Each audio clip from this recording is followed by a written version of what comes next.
പരിശുദ്ധമായ ഈ അൾത്താരയിൽ നിന്ന് സാക്ഷ്യം പറയാൻ എന്നെ അനുവദിച്ച പരിശുദ്ധ ദൈവമാതാവിനും തിരുക്കുമാരനും കൊടാനും കൂടി നന്ദി പറയുന്നു.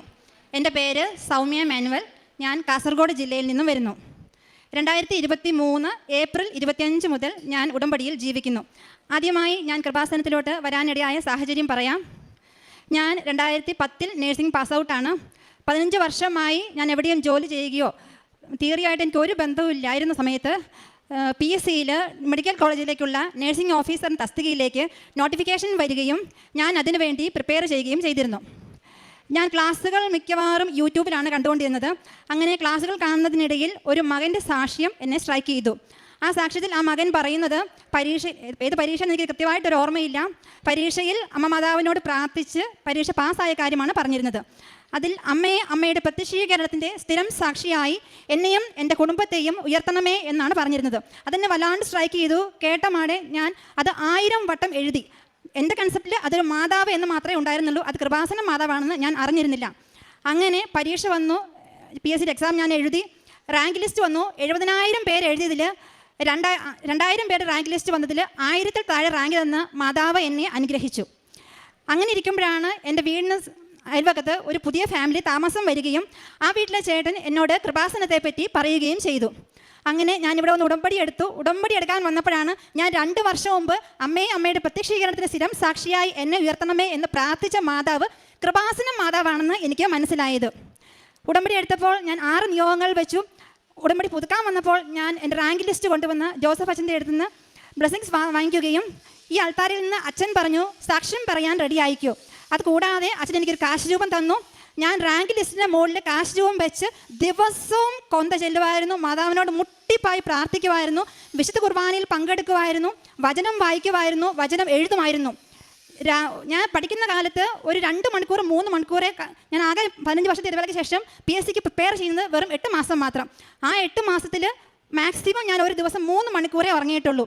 ഞാൻ 10-12 മണിക്കൂർ പഠിക്കും. എനിക്ക് 3 കുഞ്ഞു മക്കളാണുള്ളത്. ഹസ്ബൻഡ് മിലിറ്ററി ആയതുകൊണ്ട് എനിക്ക് 3 മക്കളെ നോക്കണം, വീട്ടിലെ കാര്യങ്ങൾ നോക്കണം, അതിനിടയ്ക്ക് ക്ലാസ് പഠിക്കണം. അതിനിടയ്ക്ക് പഠിത്തം കഴിയുമ്പോൾ ഞാൻ ഒരു 3 മണിക്കൂറെങ്കിലും ദിവസം വചനങ്ങൾ എഴുതും.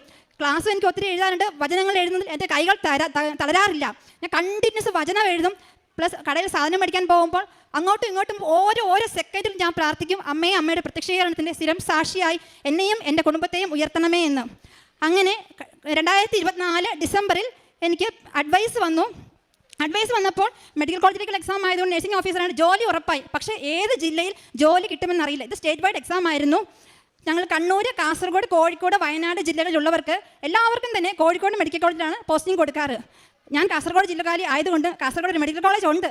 കാരണം അത് കെട്ടിട പണി പൂർത്തിയായിട്ടില്ല. പിന്നെ അവിടെ OP മാത്രമേ ഉള്ളൂ, അവിടെ സ്റ്റാഫിന് ആവശ്യമില്ല.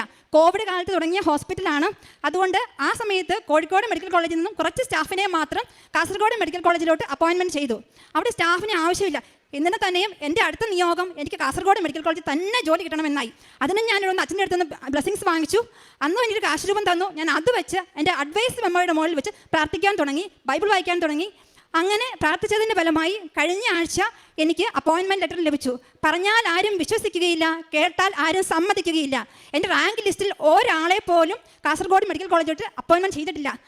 1000 പേർക്ക് ജോലി കിട്ടിയതിൽ കാസർഗോഡ് മെഡിക്കൽ കോളേജിൽ ആദ്യമായി എനിക്ക് മാതാവ് 15 വർഷത്തെ ഇടവേളയ്ക്ക് ശേഷം കാസർഗോഡ് ഗവൺമെൻറ് മെഡിക്കൽ കോളേജിൽ നഴ്സിംഗ് ഓഫീസർ തസ്തികയിലേക്ക് മാതാവ് എന്നെ ഉയർത്തി. അമ്മ മാതാവിനും തിരുക്കുമാരനും കൊടാനും കൂടി നന്ദി പറയുന്നു. രണ്ടാമതായി എൻ്റെ നിയോഗത്തിൽ വെച്ച അടുത്ത കാര്യമായിരുന്നു ഡ്രൈവിംഗ് ടെസ്റ്റ് പാസ്സാവുക എന്നുള്ളത്. ഞാൻ അത്യാവശ്യം 2 വീലറും 4 വീലറൊക്കെ ഓടിക്കുമെങ്കിലും ഓരോ പ്രാവശ്യം ടെസ്റ്റിന് പോകുമ്പോഴും ഞാൻ ഫെയിൽ ആകുമായിരുന്നു. അങ്ങനെ ഞാൻ ഉടമ്പടി പുതുക്കാൻ വന്ന സമയത്ത് ഇവിടെ നിന്ന് കൊണ്ടുപോയ ഉടമ്പടി തൈലം സ്റ്റിയറിംഗ് തൂത്തും പിന്നെ ഉടമ്പടി ഉപ്പ് ഗ്രൗണ്ടിൽ വിതറിയുമാണ് ഞാൻ 5ാമത്തെ പ്രാവശ്യം ഡ്രൈവിംഗ് ടെസ്റ്റ് പാസ്സായത്. പിന്നെ അടുത്ത നിയോഗം എന്തെന്ന് വെച്ചാൽ ഞങ്ങൾക്കൊരു സ്ഥലം വിൽക്കാനുണ്ടായിരുന്നു. 7 വർഷമായി ഞങ്ങൾ സ്ഥലം വിൽക്കാൻ ആഗ്രഹിക്കുന്നുണ്ട്. പക്ഷേ ഒരാൾ പോലും സ്ഥലം നോക്കാൻ പോലും വരുന്നുണ്ടായിരുന്നില്ല. 4ാമത്തെ പ്രാവശ്യം ഇവിടെ വന്ന് ഞാൻ ഉടമ്പടി പുതുക്കി തിരിച്ച് റെയിൽവേ സ്റ്റേഷനിൽ ചെന്നപ്പെട്ടാനും എൻ്റെ ജീവിത പങ്കാളി ഫോൺ വിളിച്ച് പറഞ്ഞു നമ്മുടെ സ്ഥലം കച്ചവടമായി എന്നുള്ളത്. 5ാമത്തെ എൻ്റെ നിയോഗമായിരുന്നു ഒരു വണ്ടി ലഭിക്കുക. ഡ്രൈവിംഗ് പാസ്സായതിനു ശേഷം എനിക്ക് വലിയ ആഗ്രഹം ഉണ്ടായിരുന്നു വണ്ടി ലഭിക്കുക എന്നുള്ളത്. അതും ഞാൻ പ്രാർത്ഥിച്ചു മാതാവിനൊരു ഇഷ്ടപ്പെട്ട ഒരു വണ്ടി എനിക്ക് തരണേ എന്ന്. അങ്ങനെ ഞാനൊരു മുസ്ലിം സഹോദരനോടാണ് വണ്ടി വാങ്ങിച്ചത്. വണ്ടി മേടിച്ച് വീട്ടിലെത്തിയപ്പം ആ വണ്ടിക്കകത്ത് നിന്ന് എനിക്ക് ജപമാല ലഭിക്കുന്നു. അതൊരു ഭയങ്കര അത്ഭുതമായി എനിക്ക് മനസ്സിലായി. ഇത് മാതാവ് എനിക്ക് വേണ്ടി തന്ന വണ്ടിയാണെന്നുള്ള കാര്യം. അങ്ങനെ പ്രേക്ഷിത പ്രവർത്തനം ഞാൻ ചെയ്യാനുള്ളത് ഇവിടെ നിന്ന് ലഭിക്കുന്ന ഓരോ പത്രവും ഞാൻ ക്രൈസ്തവരായ ഒരു വ്യക്തികൾക്ക് പോലും കൊടുക്കാറില്ല. ഞാൻ ഗവൺമെൻറ് ഹോസ്പിറ്റലുകളിൽ കയറിയിറങ്ങി അക്രൈസ്തവരായ പേപ്പർ വാങ്ങിക്കും, അത് വായിക്കും എന്ന് ഉള്ളവർക്ക് മാത്രം മാതാവിനെ പറ്റി പറഞ്ഞ് പേപ്പർ കൊടുക്കുമായിരുന്നു. ഓരോ പ്രാവശ്യവും പേപ്പർ കൊടുത്ത് തിരിച്ചിറങ്ങുമ്പോൾ ഞാൻ ഭയങ്കര നിരാശയിലാണ്. കാരണം ഇനിയും രോഗികൾ കാണും, എൻ്റെ കയ്യിൽ പേപ്പർ കൊടുക്കാൻ തികയാറില്ല. പിന്നെ ഞാൻ ചെയ്യാറുള്ളത് വാട്സാപ്പിൽ യൂട്യൂബിൽ വരുന്ന ഓരോ സാക്ഷ്യങ്ങളും ഞാൻ ഷെയർ ചെയ്യാറുണ്ട്. പ്രേക്ഷിത വേലയുടെ ഭാഗമായിട്ട് ഞാൻ എൻ്റെ കൂട്ടത്തിൽ വർക്ക് ചെയ്യുന്ന 2 സ്റ്റാഫിനെ ഇന്നിവിടെ കൊണ്ടുവന്നിട്ടുണ്ട്. കാരുണ്യ പ്രവർത്തികൾ ഞാൻ അനാഥാലയങ്ങൾ സന്ദർശിച്ച് എന്നെക്കൊണ്ടാവുന്ന വിധം പാവങ്ങളെ സഹായിക്കാറുണ്ട്. എൻ്റെ ആധ്യാത്മിക ജീവിതത്തിലെ വളർച്ച എന്ന് വെച്ചാൽ ഈ ഉടമ്പടി എടുത്തതിന് ശേഷം എനിക്ക് വിശുദ്ധ ഗ്രന്ഥം പൂർണ്ണമായി ഒരു പ്രാവശ്യം വായിച്ച് തീർക്കാൻ സാധിച്ചു. ഈ ജപമാല എൻ്റെ കൈകളിൽ നിന്ന് ഒരിക്കലും താഴെ വെച്ചിട്ടില്ല. ഞാൻ ഉറങ്ങുന്ന സമയത്ത് മാത്രം ഞാൻ ജപമാല ചെല്ലുന്നില്ല, ബാക്കി ഓരോ നിമിഷവും മനസ്സിൽ ഇങ്ങനെ ജപമാല ചൊല്ലിക്കൊണ്ടേയിരിക്കും.